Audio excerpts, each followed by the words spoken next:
nós verificamos justamente aquelas atitudes primeiras do juiz diante da petição inicial, da propositura da demanda, daquele momento em que eu aqui, agora, enquanto parte, tiro a jurisdição da inércia e apresento a minha pretensão. Beleza.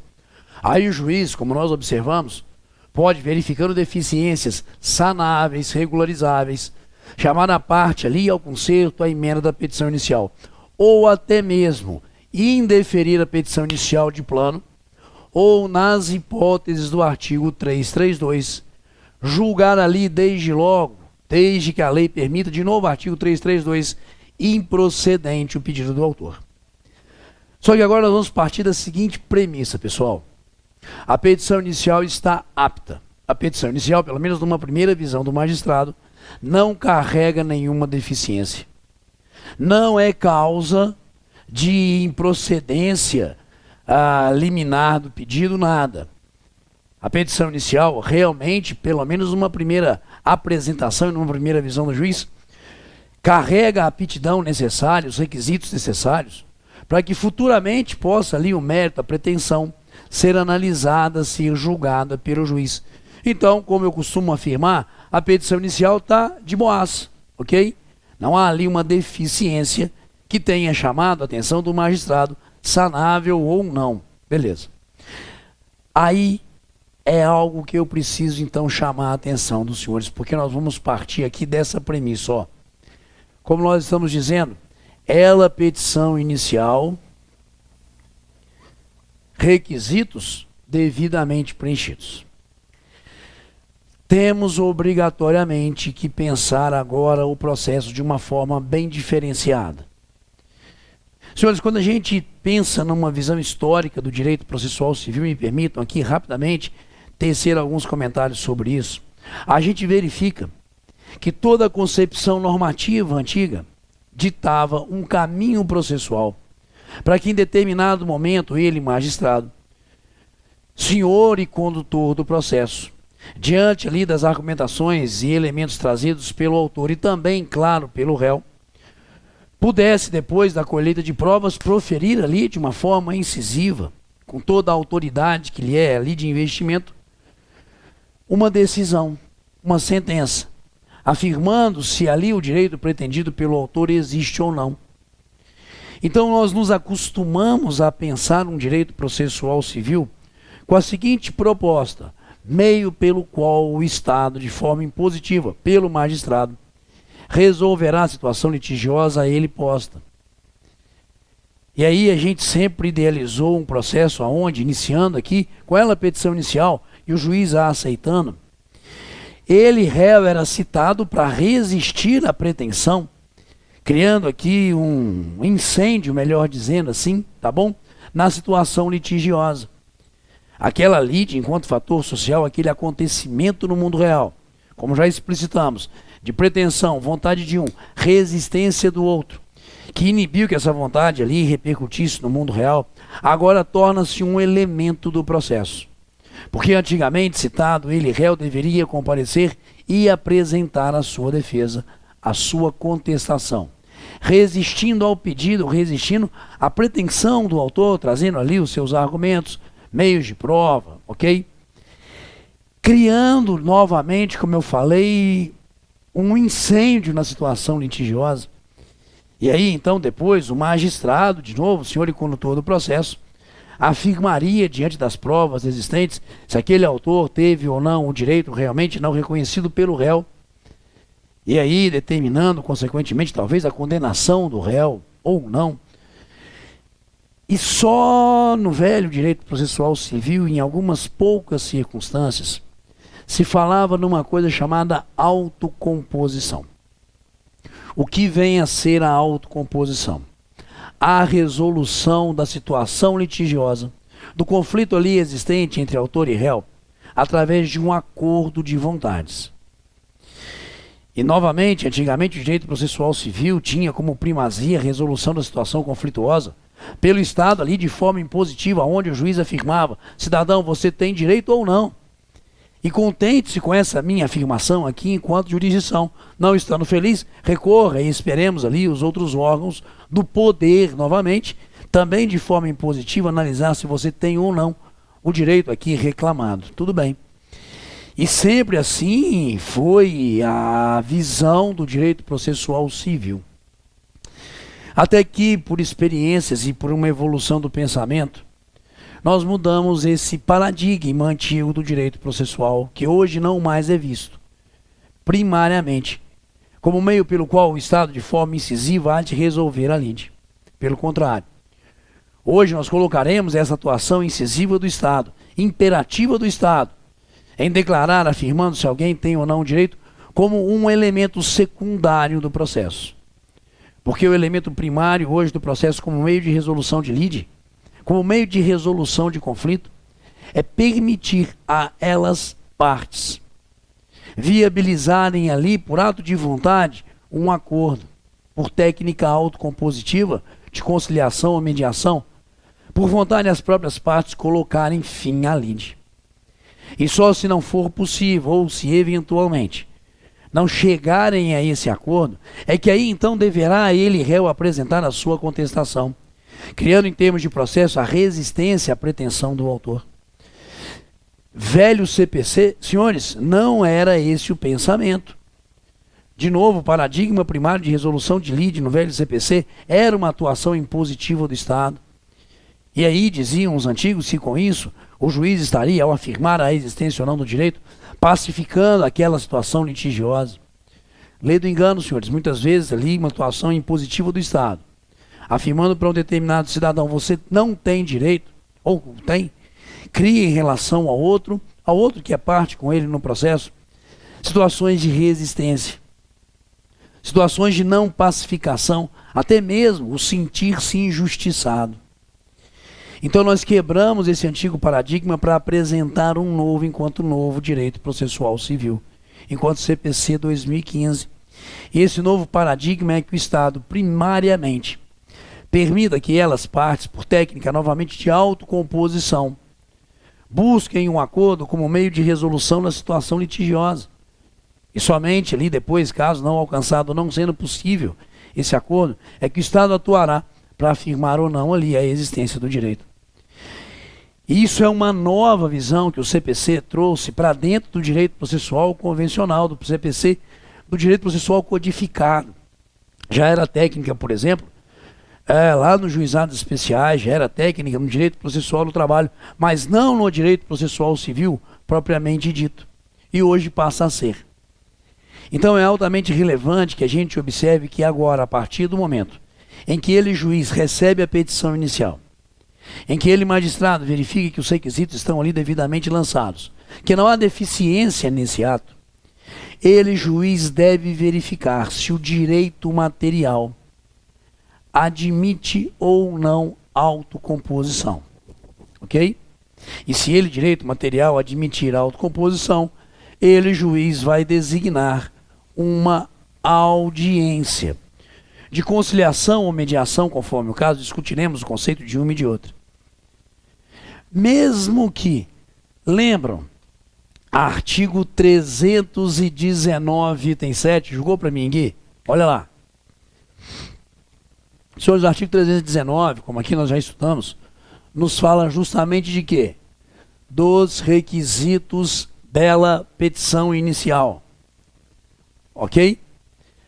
Artigo 319, item 7, vai nos dizer sobre a opção do autor pela realização ou não de audiência de conciliação ou de mediação. Logo, hoje, diante dessa realidade que nós temos, é ele, autor, aqui dentro da petição inicial, partindo da premissa, que é uma situação em que a lei admitiria, que o direito material admitiria um acordo, que ele, enquanto autor, afirme, juiz, eu quero essa audiência, a razão pela qual ela será pelo magistrado devidamente designada. Mas claro que poderá ele aqui, enquanto autor na petição inicial, afirmar não ter interesse nessa audiência. Discutiremos isso um pouco mais à frente. Mas percebam, mesmo que ele aqui, cidadão, afirme na petição inicial não ter interesse, ainda assim o juiz designará essa audiência. Eu vou discutir isso um pouco mais à frente, com mais carinho, ok? Ainda nessa aula, Tá bom? Oival, procedimento comum. Se o direito admitir autocomposição, mesmo que o autor afirme não ter interesse nessa autocomposição, ainda assim o juiz designará essa audiência? Sim.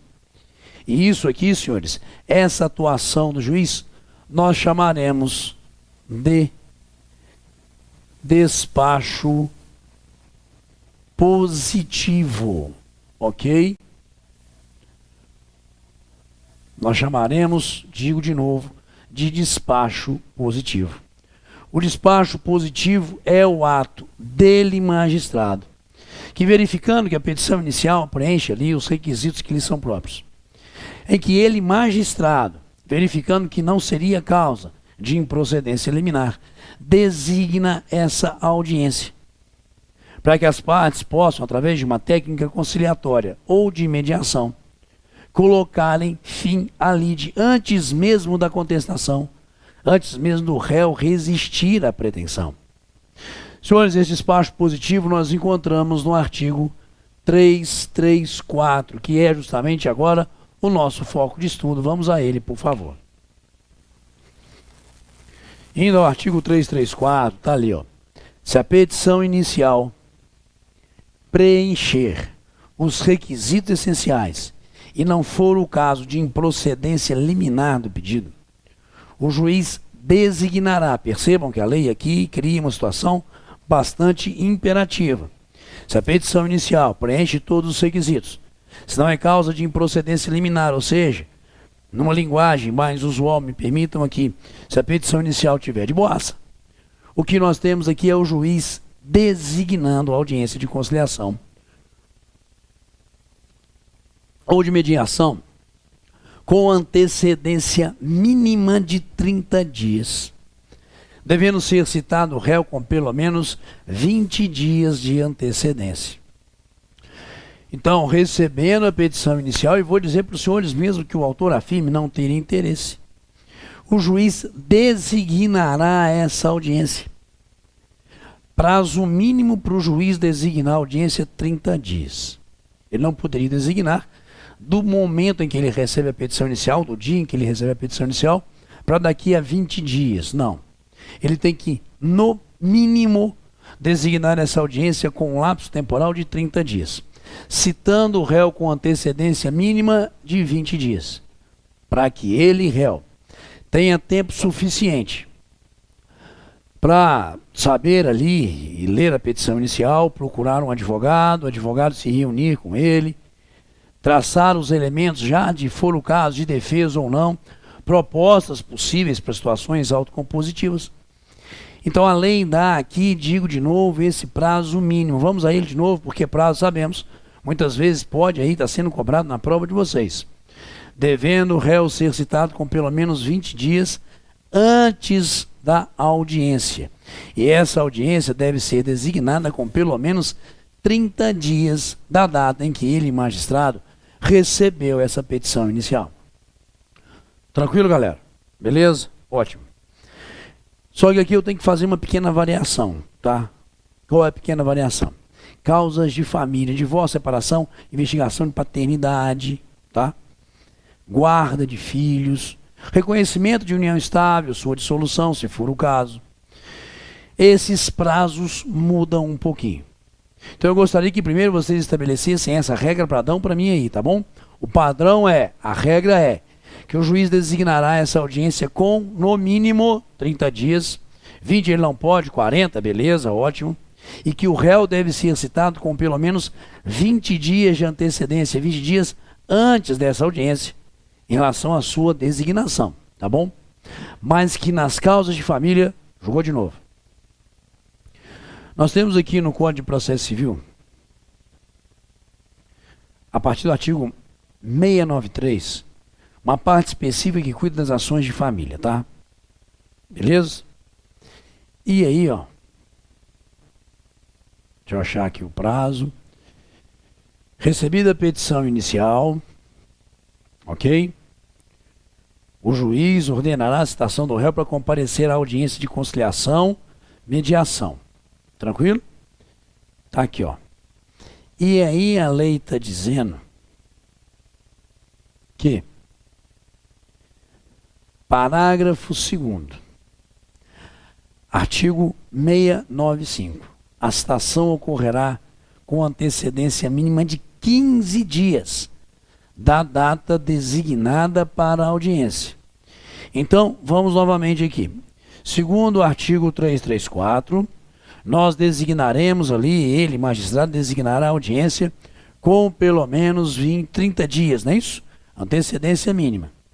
E o réu deverá ser citado com pelo menos 20 dias de antecedência, menos nas causas de família, quando a citação poderá ser feita em até 15 dias antes da audiência. Motivo: aqui eu tenho 20 dias, aqui eu tenho 15 dias. Se o réu for citado 20 dias, procedimento comum, o juiz designou a audiência para daqui a 40 dias, o réu tem que ser citado 20 dias antes. Se ele for citado 15 dias antes, ele pode simplesmente não ir na audiência. E o juiz vai verificar que ele não foi citado com 20 dias de antecedência e vai designar uma nova audiência. Tá? Porque você acredita que o prazo de 20 dias ali seria o mínimo suficiente para ele se preparar para essa audiência, contratar um advogado e tudo mais. Então o juiz vai verificar, por que esse cara não veio na audiência? Ah, porque ele não foi citado dentro do prazo. Ele foi citado só com 15 dias. Então eu vou redesignar essa audiência. Mas nas causas de família a gente realizará essa audiência, sabe por quê? Porque eu quero, nas causas de família, realizar ali o acordo o mais rápido possível, colocando fim à situação litigiosa, principalmente se envolver interesse de incapaz. Então a lei diminuiu. A lei falou, se eu citar para as causas de família até 15 dias antes da audiência, citação válida. E o cidadão teria que comparecer ali, pelo menos, para uma tentativa de conciliação, para uma tentativa de mediação, para uma tentativa, na verdade, de acordo de autocomposição. Então vamos de novo, senhores. A partir do momento que a petição inicial está ali apta, e não é caso de improcedência liminar no pedido, que o juiz despache positivamente a petição inicial, conforme artigo 334, com antecedência mínima de 30 dias, citando o réu com pelo menos 20 dias antes da audiência para ela comparecer, salvo nas ações de família, quando ali o prazo antes da audiência para a citação do réu são de apenas 15 dias, tornando, portanto, nesse caso, para essas causas, citação válida. Senhores, caput do artigo 334, o despacho positivo hoje e essa, digamos, primazia da autocomposição como meio de resolução das situações litigiosas, que é algo que a gente deve sempre levar ali no nosso íntimo, no nosso conhecimento, para o direito processual civil, inclusive para a prova de vocês. Pessoal, é o seguinte, a gente viu que o juiz, despachando positivamente a petição inicial, vai designar uma audiência de conciliação ou mediação, tá bom? E nessa audiência, quem atuaria em regra seria esse cidadão chamado conciliador, esse cidadão chamado mediador. E aí vai ficar a dúvida, a gente precisa resolvê-la agora. Quando é que o juiz, diante da situação posta na petição inicial, designaria uma conciliação, designaria uma mediação? Primeiro, volta ao 331 para mim, por favor, parágrafo 1º. Aqui, ó. O juiz designará a audiência e, onde houver quem necessariamente atuará nessa audiência de conciliação ou de mediação, é o conciliador, é o mediador. Ok? Então a ideia é essa. Eu vou ter em todas as comarcas vários mediadores, vários conciliadores, e em existindo seriam eles aí sim que necessariamente realizariam essa tentativa de autocomposição das partes, cada um com a sua técnica. Técnica de conciliação é uma, técnica de mediação é outra. Se não houver ali, de repente, o próprio magistrado é que teria que realizar, tá bom? Mas a ideia é essa, que o conciliador, que o mediador, que são pessoas treinadas, pelo menos assim a gente realizaria, é que participariam dessa audiência, tentando ali convencer as partes, ok? De que o melhor caminho para eles naquele momento seria realmente um acordo e não uma situação litigiosa, deixando o litígio para ser resolvido pelo magistrado só se realmente as partes não tivessem ali condições nenhuma de acertamento em termos de vontade. Aí beleza, tá? Ah, só um detalhe, senhores. E aí uma birra minha enquanto, mais do que um advogado e um professor de processo, como um cidadão. Isso que muitas vezes a gente vê, e aí quem é da área ou eventualmente já participou de alguma audiência dessas, o que a gente vê por aí afora nos fóruns, não é a técnica prevista no CPC, tá bom? É um arremedo de tentativa de conciliação. Algumas situações de mediação estão sendo até bem desenvolvidas, mas não é conciliar, sentar um do lado da mesa ou do outro, o cara virar aquele cidadãozinho lá, ok? Dito conciliador, tem acordo? Não, não tem, então vamos embora, assina aqui, próximo, por favor. Isso é um absurdo. Isso é uma excrescência, isso é uma heresia em termos do direito processual civil codificado daquilo que a gente quer, que é realmente a resolução da situação litigiosa por acordo de vontade entre as partes. Tanto que observaremos um pouco mais adiante que a lei fala que uma mesma mesa, me permitam se chamar de conciliação, teria ali uma audiência designada, só 20 minutos depois é que a outra seria ali colocada em pauta, para dar um tempo necessário para a atuação do conciliador, a atuação do mediador. Bom, de qualquer forma, voltando aqui à lei, que é aquilo que é cobrado de vocês, a gente tem que observar quando que o juiz designaria uma conciliação, quando é que ele designaria uma mediação. E aí a gente vai no artigo 165 do Código de Processo Civil que a gente vai achar a solução. Mas antes, deixa eu contar um caso para vocês. Imaginemos o seguinte, já pode ir para o 65, depois eu jogo para vocês aqui, tá bom? Imaginemos o seguinte. Lá vem você com o seu veículo, transitando normalmente pela rua com o seu carro. E aí o carro seu ou de alguma outra pessoa é abalroado pelo carro de outra pessoa que avançou o tal do sinal vermelho. E aí ele não quer assumir a responsabilidade pelo ilícito por ele praticado e você tem que levar ao Poder Judiciário a busca da indenização, pedido indenizatório. Tá? O juiz, nesse caso, vai designar uma conciliação. Sabe por quê? Porque não há uma relação jurídico-material continuada entre você e aquele que você colocou como réu. A narrativa fática sua aqui, lá vinha eu com meu carro, fulano de tal, nem sei quem é, bateu no meu porque avançou o sinal vermelho. Então, derivado dessa relação jurídico-material aqui litigiosa, ela não é uma relação de história, uma relação de tempo. É algo que aconteceu entre você e aquela pessoa naquele momento, sem nenhuma situação pretérita, sem nada de relação entre vocês de forma pretérita. Então será apenas então somente uma conciliação. Porque o conciliador atua fazendo proposta. O que você acha? Pô, ele está falando que você avançou o sinal vermelho, vai que depois, né, fica realmente comprovado.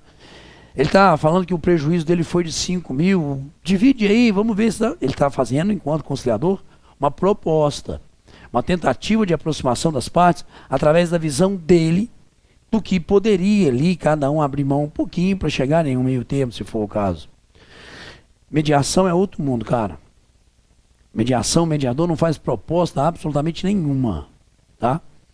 Porque mediação parte de uma premissa de que as partes já têm uma relação jurídico-material anterior. Por exemplo, família. Situações litigiosas de direito de vizinhança. Quantos anos são vizinhos e os problemas vão se acirrando ali. Família da mesma forma. Também algumas situações, trazendo mais exemplificações empresariais. Eu tenho 2 empresas que já negociam há anos e que alguma coisa veio desgastando e pronto, ok? Então, nas relações jurídicos materiais, que tem uma evolução e uma continuidade dentro de uma linha de tempo, uma relação que perdura durante um período de tempo, melhor não é conciliar, melhor muitas vezes seria a mediação, porque o mediador não vai fazer proposta. O mediador vai tentar fazer com que as partes enxerguem que muitas vezes o problema não é esse que aqui eles estão apresentando ao Poder Judiciário, mas uma situação de relação jurídico-material que veio em desgaste. O grande exemplo, apesar de eu ter dado alguns aqui, é no direito de família, ok? As relações vão se desgastando e as pessoas não conversam sobre isso. As pessoas não resolvem, vão empurrando com a barriga, aí chega um determinado dia, parece que estoura tudo. É ou não, muitas vezes, assim que acontece, senhores? As relações mais próximas com a gente, às vezes são situações assim que acontecem. Então o mediador vai fazer com que esses que estão ali, autor e réu em litígio, readquiram aquilo que eles perderam, uma coisa chamada diálogo. Eles têm já uma relação de tempo, então sempre existiu entre eles diálogo, conversa, relação jurídica. E agora, de uma hora para outra, deixou de existir. Não, vamos reatar o diálogo por técnica mediatória e, a partir daí, então, permitir que as próprias partes em diálogo resolvam o litígio. A grande dificuldade é fazer elas enxergarem que o melhor caminho seria da autocomposição da mediação e, consequentemente, claro, desse acertamento ali através do diálogo. Então a atuação do mediador é completamente diferente da atuação do conciliador. E é por isso que muitas vezes os ditos mediadores são pessoas de área de formação humanística muito forte, para poderem realmente permitirem a esses ali em conflitos readquirirem um diálogo. Vamos lá, artigo 165, como eu falei. Artigo 165 até o artigo 175 do Código de Processo Civil vai justamente abrir para a gente a parte que fala sobre conciliadores e mediadores, que são ali novos auxiliares da justiça, criados pelo Código de Processo Civil atual. Mas antes da gente tirar os parágrafos 2º e 3º, vamos aqui, por favor, ao caput do artigo 165. Os tribunais criarão centros judiciários de solução consensual de conflitos, responsáveis pela realização de sessões e audiências de conciliação e mediação, e pelo desenvolvimento de programas destinados a orientar, auxiliar, estimular a figura autocompositiva como meio de resolução de conflitos. Ok? Isso é uma diretriz dada pelo Código, que todo tribunal tem que seguir e que deve existir, portanto, esses centros em todas as comarcas.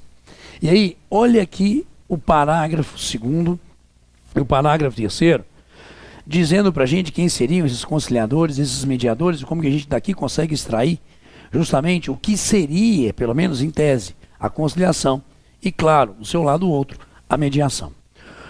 O conciliador, que atuará preferencialmente nos casos em que não houver vínculo anterior entre as partes, poderá sugerir soluções para o conflito, sendo vedada a utilização de qualquer tipo de constrangimento ou intimidação para que as partes conciliem. Lembram do acidente de veículo, que aqui nós sobre ele falamos rapidamente? Pois é. Diante da perspectiva de que não há uma relação jurídico-material, eu colocarei autor e réu na frente de um conciliador, que vai ali fazer proposta para um e para outro, tentando com isso ali sensibilizá-los e resolver ali desde logo. Mas quando eu falei na questão da mediação, olha como é que a lei trata de uma forma completamente diferente, pode julgar. O mediador, que atuará preferencialmente nos casos em que houver vínculo anterior entre as partes.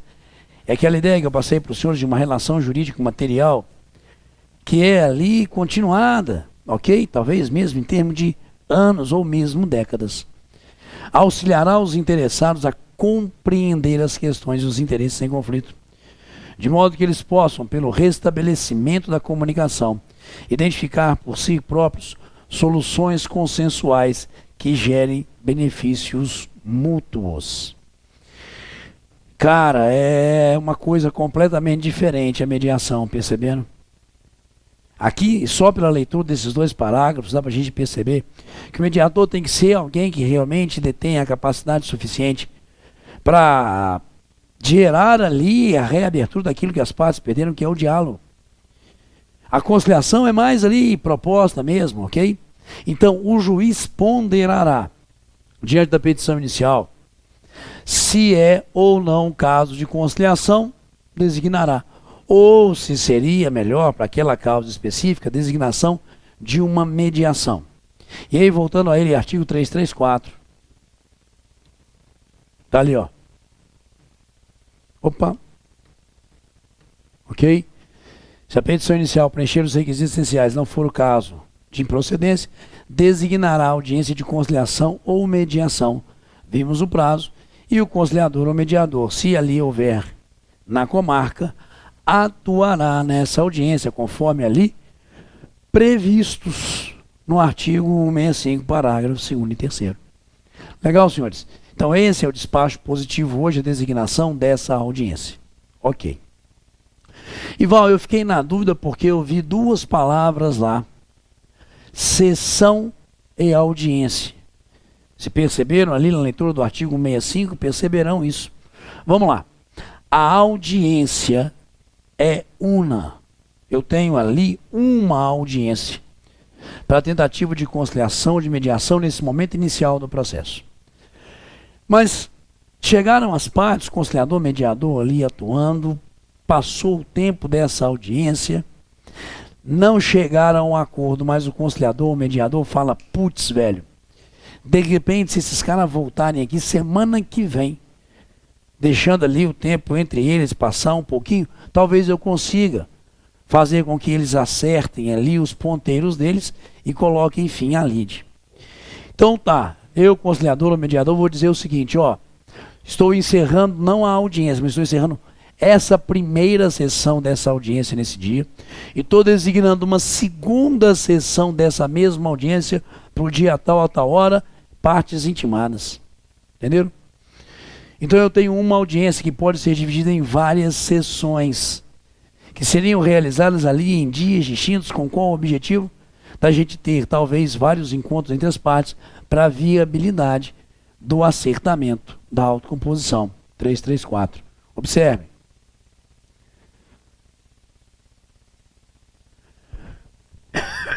Perdão.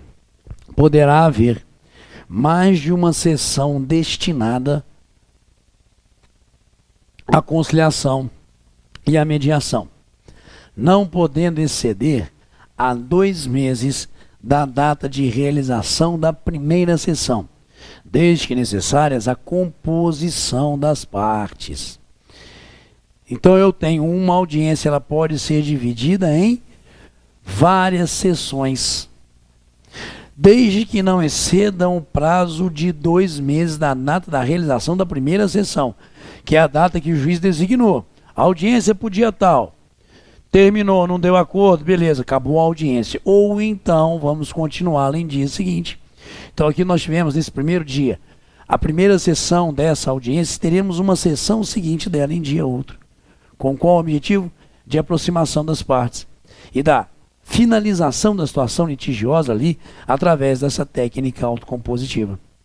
Então, desde que não exceda 2 meses, poderemos ter várias sessões, quantas necessárias forem dentro desse espaço de tempo, para que ali o conciliador e o mediador atuando possam realmente botar fim, junto com as partes, à situação litigiosa. Outro dia, inclusive, numa aula de pós-graduação, eu estava conduzindo a aula e tal, uma aluna da área do direito de família, era uma turma de advocacia civil, falou, Ival, saí hoje de uma 5ª sessão lá, de uma mediação, mas deu certo. Entenderam? Então muitas vezes são necessários vários encontros, só que a lei coloca um limite de tempo. Qual o limite de tempo? Várias sessões essa audiência pode ter, desde que sejam designadas, desde que não excedam o prazo de 2 meses. Pegamos?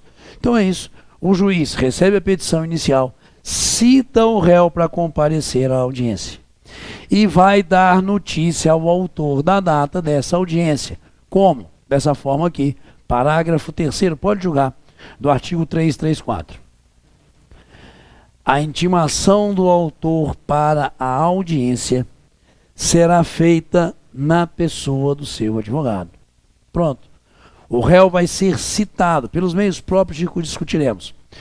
Mas o autor, que tem aqui advogado constituído nos autos, vai ser intimado na pessoa do seu advogado para comparecimento a essa audiência. E claro, se não comparecer, podem existir algumas penalidades que nós discutiremos.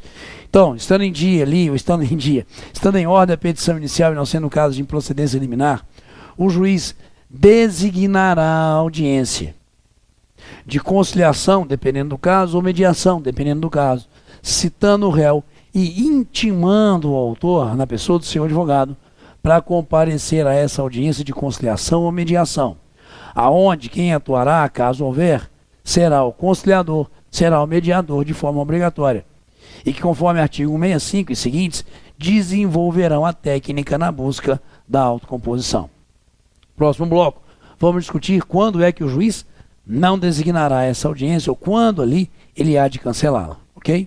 Pessoal, agora a gente tem que pensar o seguinte: a hipótese em que o juiz não designará a audiência. Motivo: o direito material controvertido entre as partes ali não permite o acordo. Sim, há alguns direitos ali em que as partes não têm o poder de negociação, em que não podem ali abrir mão de alguma coisa para poder fazer ali o acertamento de vontades. Muitas vezes no campo do direito administrativo, outras vezes no campo do direito tributário. Ok? Eu não estou devendo, fiquei devendo imposto de renda, não vou pagar esse ano. Tá, você me dá aí de 50% de desconto. Não tem como isso. Salvo eventuais padrões dados pela lei, onde o acordo é feito de forma administrativa, não judicialmente. Claro que há alguns elementos no direito administrativo, por exemplo, que permitiriam um acertamento de vontades, outros não. Então, quando o juiz percebe, ok, que esse direito é um direito que não admite ali a figura da conciliação, a figura da mediação, não admite a autocomposição, ele, juiz, determina a citação do cidadão réu para desde logo apresentar contestação. Por que ele não designará a audiência? Porque o direito não admite a autocomposição. Está ali, ó. Percebam o parágrafo 4º do artigo 334. Quando o direito não admitir a autocomposição, nesse caso, portanto, não haverá designação da audiência. Ela não será realizada, mas mais do que isso, nem designada ela será, porque o direito não admite. Vamos citar o réu, então, desde logo para contestar, resolvendo a vida aqui. Mas se o direito admite a autocomposição, nós vamos designar. Lembrando, ele, cidadão, autor, pode, na petição inicial, afirmar não ter interesse. Ainda assim, o juiz designará a audiência. Sabe por quê? Porque a lei está dizendo, a partir de agora, que só se autor e réu não tiverem interesse nessa audiência, é que o juiz cancelará e, portanto, ela não será realizada.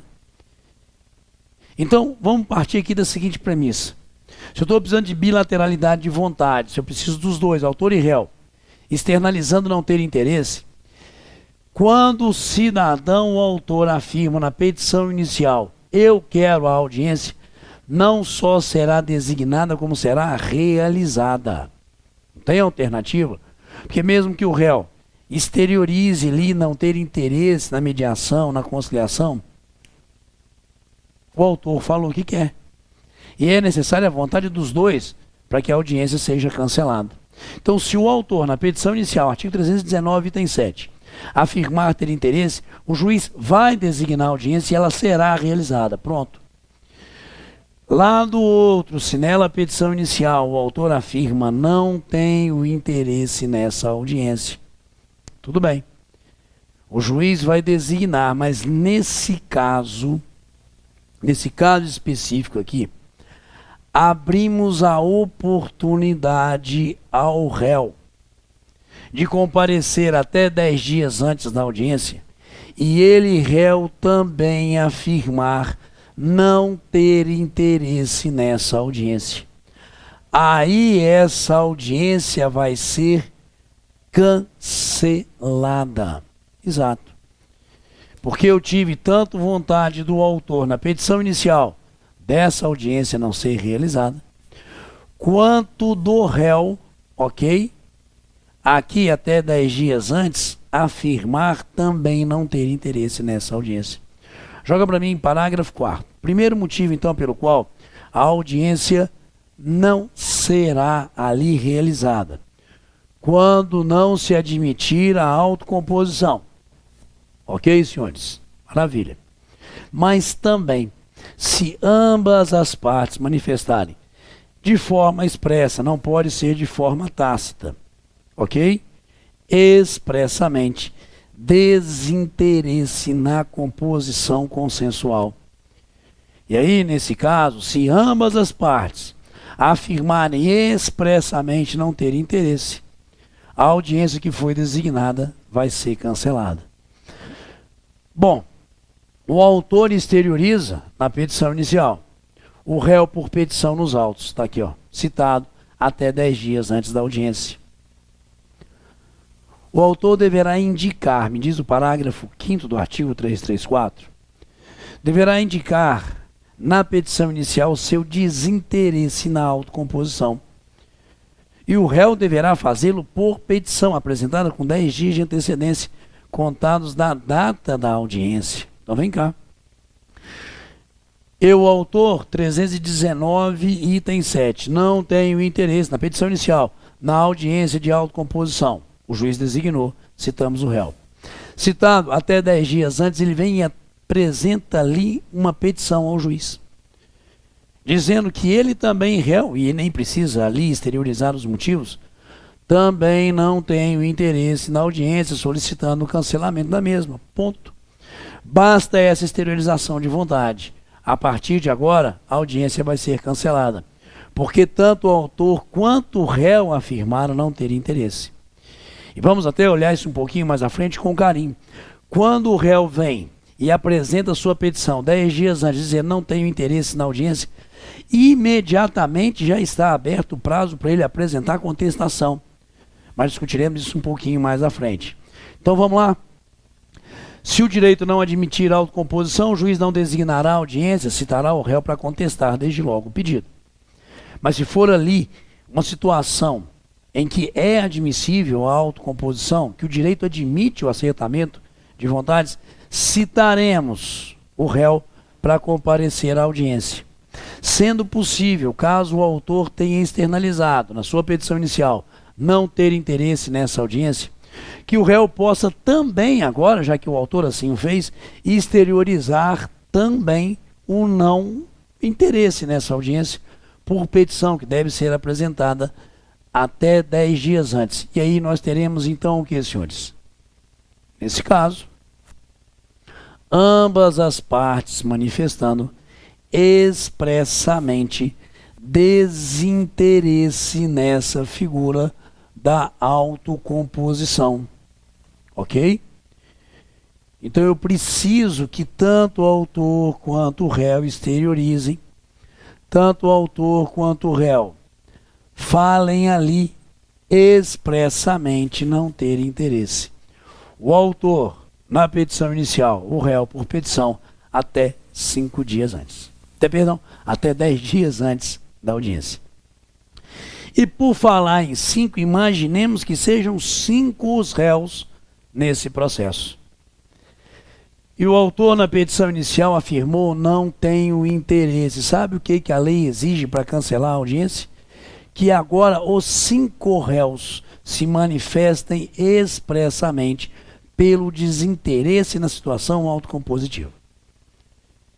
Porque a lei vai dizer para a gente, observaremos isso, se existir litisconsórcio, todos devem exteriorizar ali, expressamente, não ter interesse na audiência igual. Mas, porra, é um autor dizendo não quer, 4 dos 5 réus dizendo não quer, só tem um réu que não falou nada.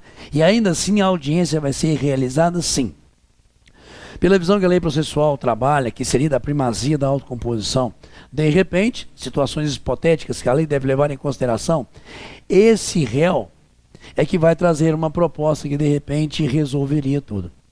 Esse réu pode até aceitar o pedido do autor e suportar a bagaça sozinho, ok? É possível.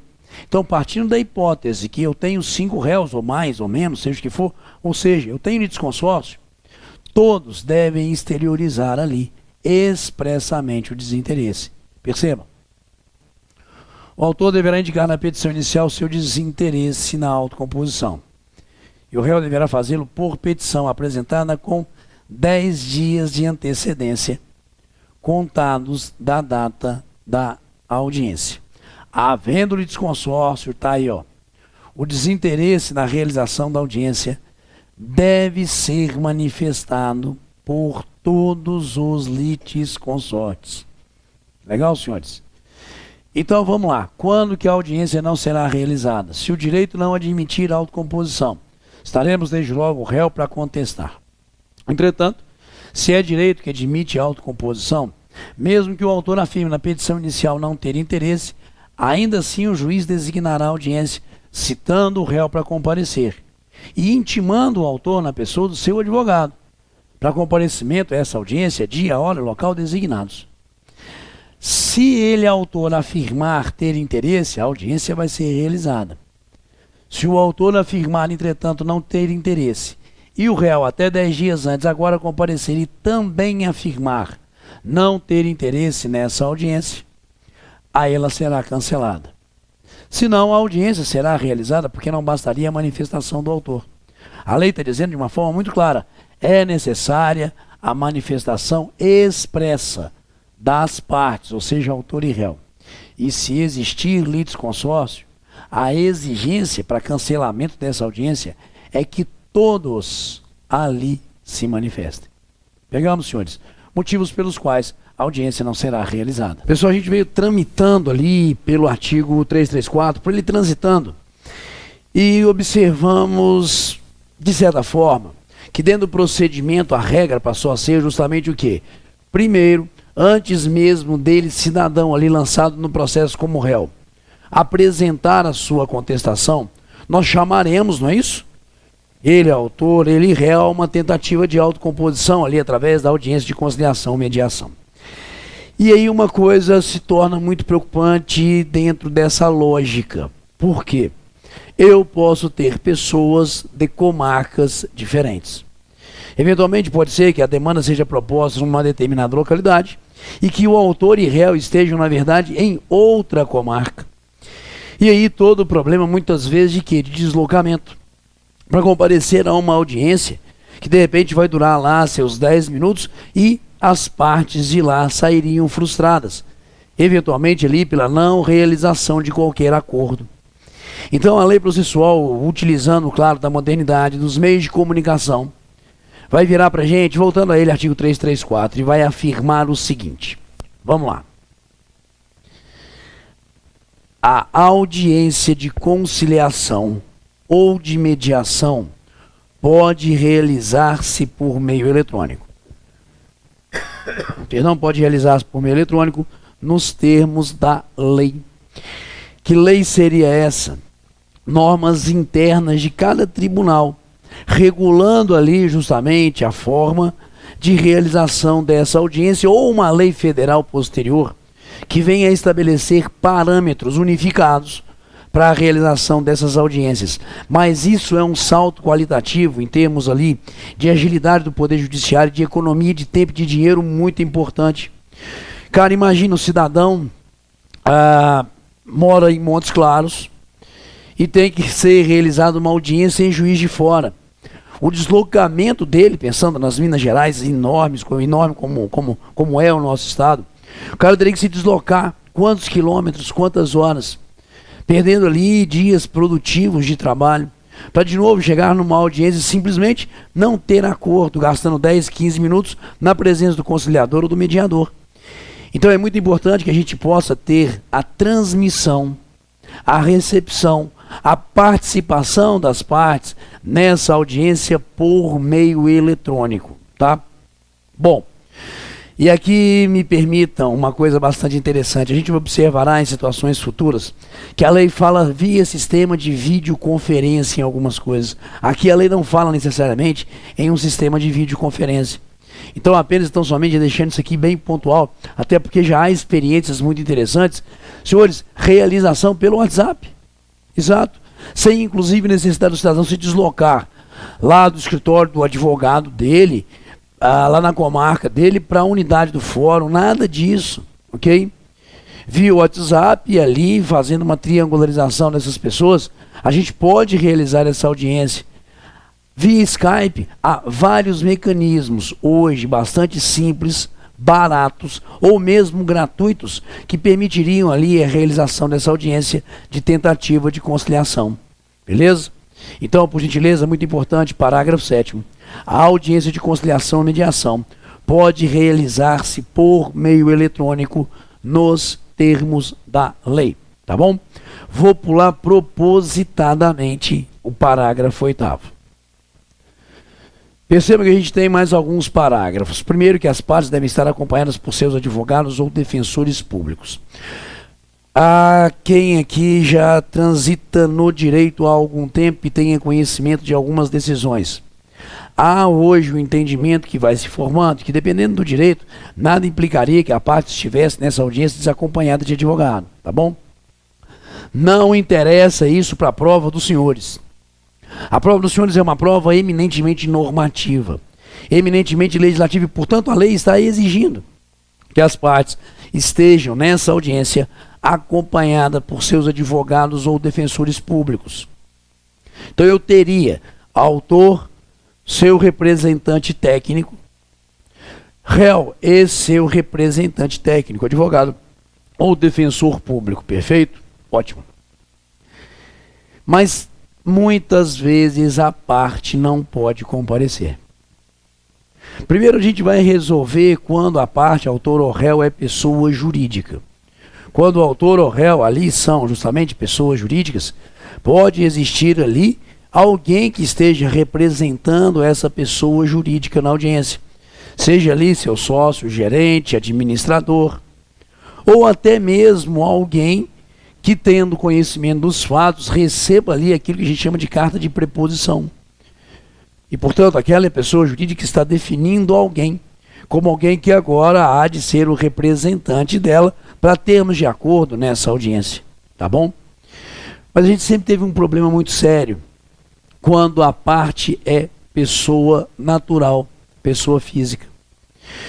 Porque ela teria muitas vezes que se deslocar, ou então pela forma de trabalho dela, ou de compromissos diários, ela não teria condições de ir a essa audiência sem algum prejuízo próprio ali, de um rendimento, de uma atividade qualquer.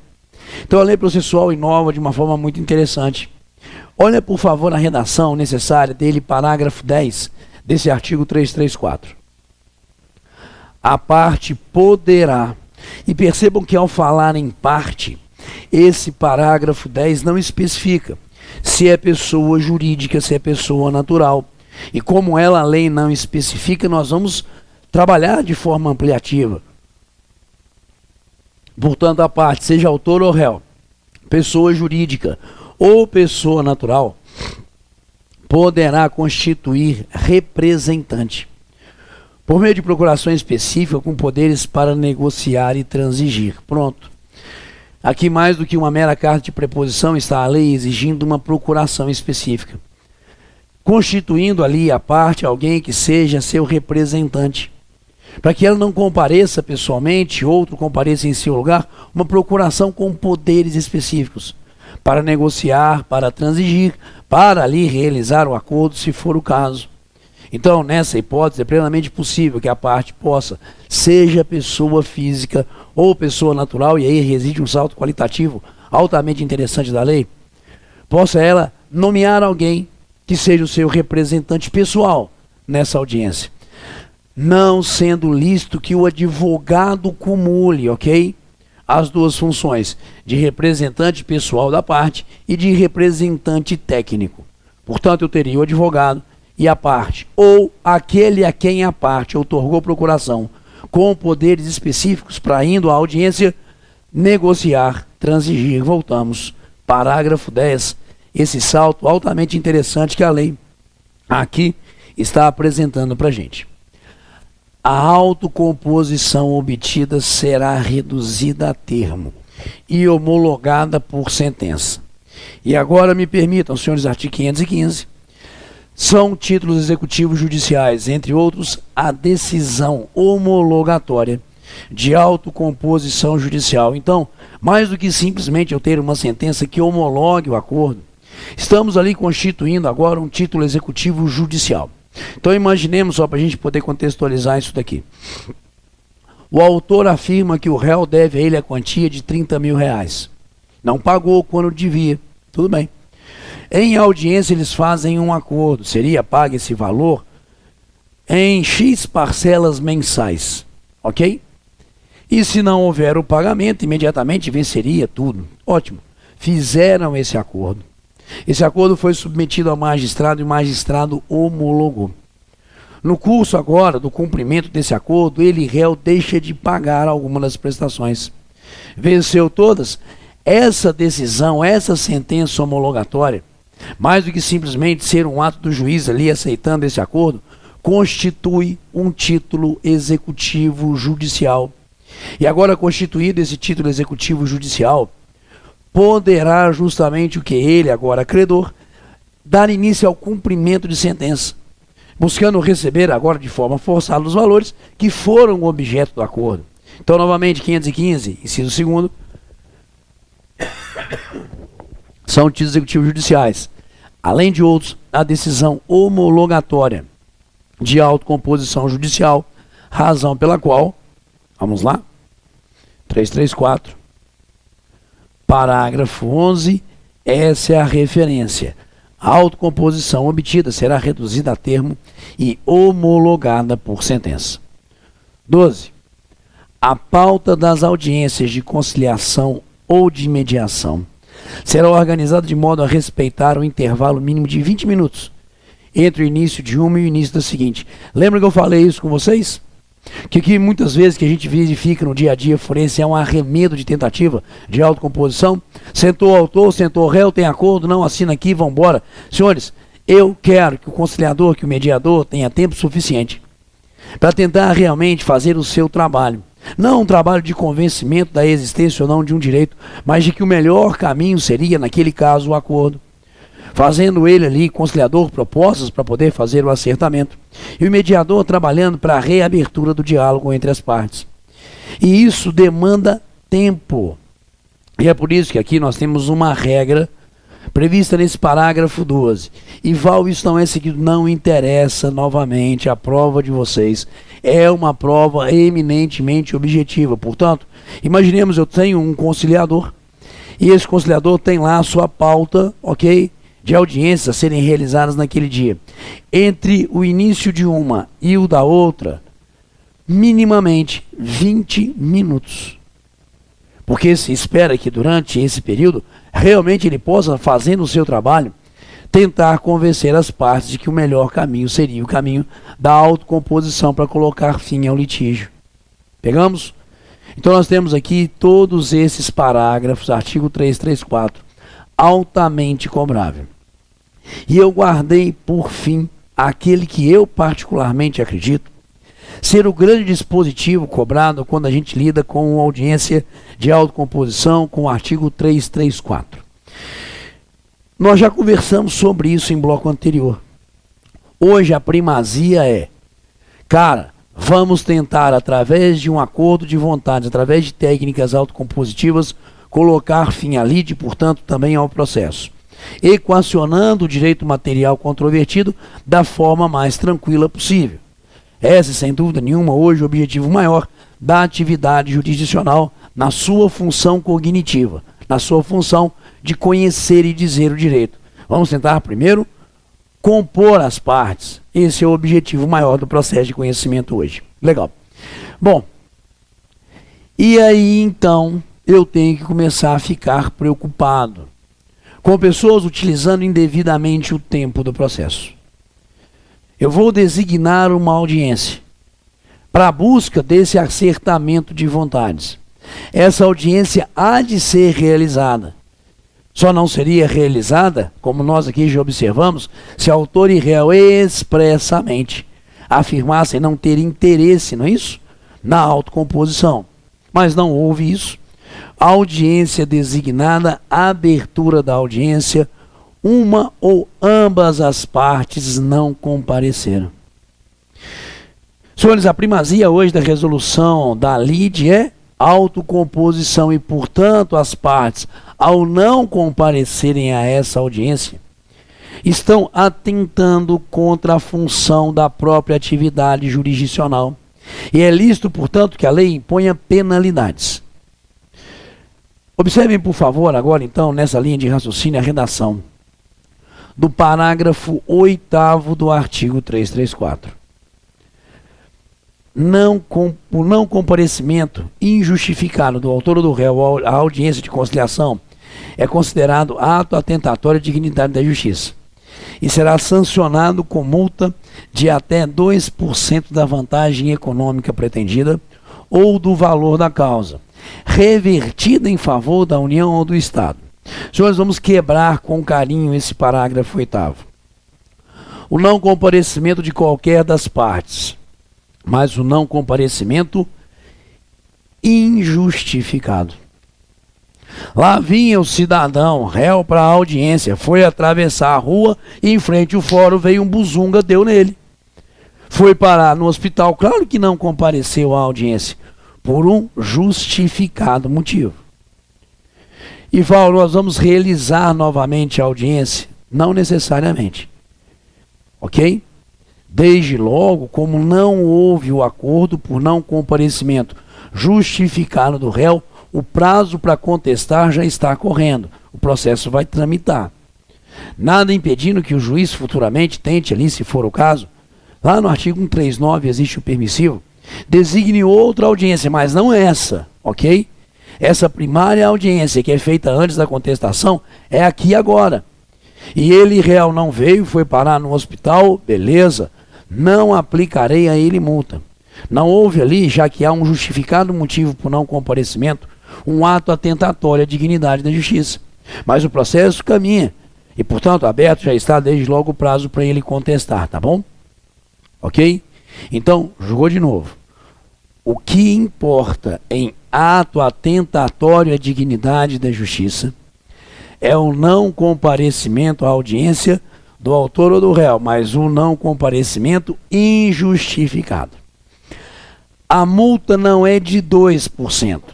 A multa a ser aplicada a esse que injustificadamente não veio à audiência cometendo, portanto, ato atentatório à dignidade da justiça é de até 2% da vantagem econômica pretendida pela parte ou ali, eventualmente, do valor da causa.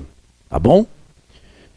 E essa multa é revertida em favor da União, se o cidadão estiver lá na Justiça Federal ou do Estado, estando aqui na Justiça Estadual, na Justiça Comum.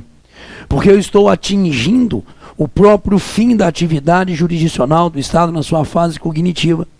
Se eu crio todo um procedimento para que se busque ali, através de técnica autocompositiva, o acertamento de vontade, senhores, não posso eu aqui simplesmente aceitar condutas do autor ou do réu de não comparecimento. O não comparecimento injustificado é ato atentatório à dignidade da justiça. Só que tem um outro ponto nesse parágrafo 8º, que é o que deve chamar mais ainda a atenção dos senhores.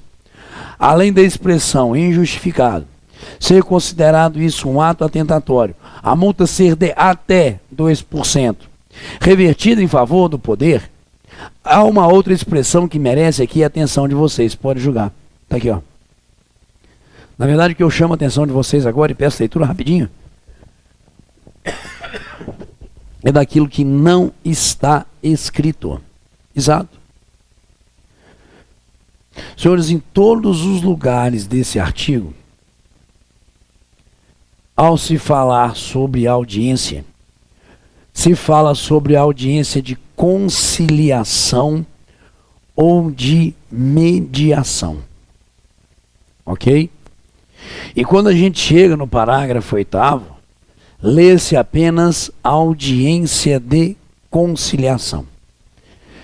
Então eu vou ter que interpretar com os senhores aqui, porque imaginemos que em determinado item de prova, a gente tem audiência de conciliação e mediação é considerado. Será que eu posso afirmar que isso aqui foi um mero erro do estagiário que redigiu? Tá bom? Esquecendo de colocar a palavra mediação, ou propositadamente isso foi feito? Porque se propositadamente isso foi feito, ao afirmar que o não comparecimento injustificado, a audiência de mediação, constitui ato atentatório, isso seria uma alternativa falsa. E o senhores? O não comparecimento a uma audiência de conciliação é ato atentatório. Ok? Mas na mediação não. E aqui explico rapidamente e entenderão por quê. O preceito maior para uma boa mediação, para que realmente ela possa gerar frutos, é primazia de vontade das partes. É elas partes que têm uma vida pretérita, lembram disso? Já há um histórico, ok? Quererem ali realmente restabelecer o diálogo. E se um não conversa, dois ali não vão dialogar. E em razão disso, como são situações completamente diferentes, a mediação e a conciliação, e para uma boa mediação é fundamental que a parte esteja disposta, que a parte tenha interesse em se submeter à mediação. Se o cidadão não comparecer à audiência de mediação, penalidade nenhuma ele terá. Porque, e pensando, por exemplo, nessas relações ali que vão se desenvolvendo no decorrer do tempo, de repente há um desgaste tão grande nessa relação que um não quer mais olhar para a cara do outro. Faz mal, senhores. Imaginemos situações de família, onde há situações muito abusivas. A pessoa nem consegue mais estar no mesmo ambiente da outra. Então não há nenhuma potencialidade de uma mediação ser realizada. Então, entendam, por favor, como são situações autocompositivas distintas. A conciliação e a mediação. Se o cidadão não comparecer à audiência de mediação, injustificadamente, não será considerado isso um ato atentatório à dignidade da justiça e, portanto, ele não sofrerá nenhuma multa. É o não comparecimento à audiência de conciliação, então somente a ela, que geraria, consequentemente, essa possível penalidade. Porque a conciliação, como as partes não têm relação anterior, não quer, não essa proposta que também não aceito, e essa outra, essa eu aceito, tudo bem. Mediação não. Então julgou de novo, parágrafo 8º. Essa é a minha maior preocupação, sabe por quê? Porque fazer isso que a gente fez aqui agora, ler o não comparecimento injustificado do autor ou do réu, a audiência de conciliação, é considerado ato atentatório, é muito difícil. Porque você vem em memória, e talvez já tenham feito esse exercício aqui agora, em memória, lendo conciliação, mediação. E se a gente não tivesse aqui agora prestado atenção nisso com todo esse vigor e carinho, se numa prova estivesse escrito conciliação e mediação, você passaria por cima. Porque a sua mente já estaria ali adequada a fazer a leitura da mediação, mesmo não existindo ela dentro do contexto. Entenderam por que aqui a minha maior preocupação, dentro do artigo 334, é com esse parágrafo 8º? É aqui que reina uma enorme potencial armadilha contra os senhores. Beleza?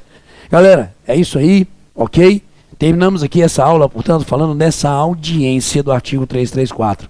Tema extremamente fundamental. E quero que os senhores se dediquem com muito carinho a esse conteúdo. Fechou? Valeu!